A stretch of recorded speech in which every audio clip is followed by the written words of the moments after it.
आषाढ पौर्णिमेनिमित्त सातपूर कॉलनी येथील जेतवन बुद्ध विहारात वर्षावास महोत्सवाचा प्रारंभ अत्यंत भक्तिमय आणि उत्साहपूर्ण वातावरणात झाला असून धम्मसागर प्रबोधन संघ trust, doctor Babasaheb Ambedkar market युवक मित्रमंडळ आणि भीम जन्मोत्सव समिती सातपूर कॉलनी यांच्या संयुक्त विद्यमाने या कार्यक्रमाचे आयोजन करण्यात आले आहे। बौद्ध धम्मात आषाढ पौर्णिमेला विशेष महत्त्व असून या दिवसापासून अश्विन पौर्णिमेपर्यंतचा 3 महिन्यांचा कालावधी वर्षावास म्हणून पाळला जातो।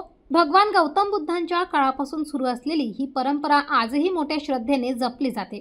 वर्षावासाच्या काळात भारतरत्न डॉक्टर बाबासाहेब आंबेडकर लिखित बुद्ध आणि त्यांचा धम्म या पवित्र ग्रंथाचे सलग 3 महिने दररोज वाचन केले जाते।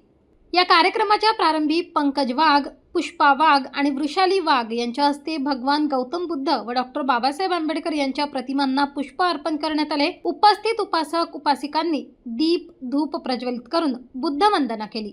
मुख्य उपासिका माधुरीताई भाले यांनी बुद्ध पूजा व पाठविधी संपन्न केला, तर धम्म उपासिका रेखाताई नरवाडे यांनी बुद्ध आणि त्यांचा धम्म या ग्रंथाच्या वाचनाने वर्षावासाला प्रारंभ केला।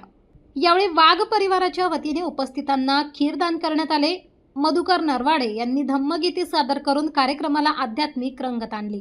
या प्रसंगी मनीषा गायकवाड, वैष्णवी सूर्यवंशी, रोहिणी शिराळ, देविका सूर्यवंशी, सलोनी सूर्यवंशी, प्राजक्ता अंभोरे, समीक्षा अंभोरे, ज्योती पवार, कविता खुंटे, सायली अंभोरे, आराध्य अंभोरे, दिव्या अंभोरे, हर्षाली वाघ, शीला शिंदे, रंजना जमदाडे, अंजू चतुर, साक्षी चतुर, प्रियंका मोरे, सोनाली सोनवणे, लता गोटे, चित्रा जगताप, नागेश भिंगारे, ज्ञानेश्वर पवार, हिमांशू मोरे, राहुल सोनवणे, हनुमंत खुंटे, विजय अंभोरे, बाळासाहेब शिंदे, दत्तू गांगुर्डे, रमेश बनसोडे, कमल भाले, मधुकर भाले, सुनील गायकवाड, वेदांत पवार, संदीप पवार, किरण शिंदे, वेडू पवार, नाविका शिंदे आदी मोठ्या संख्येने उपस्थित होते।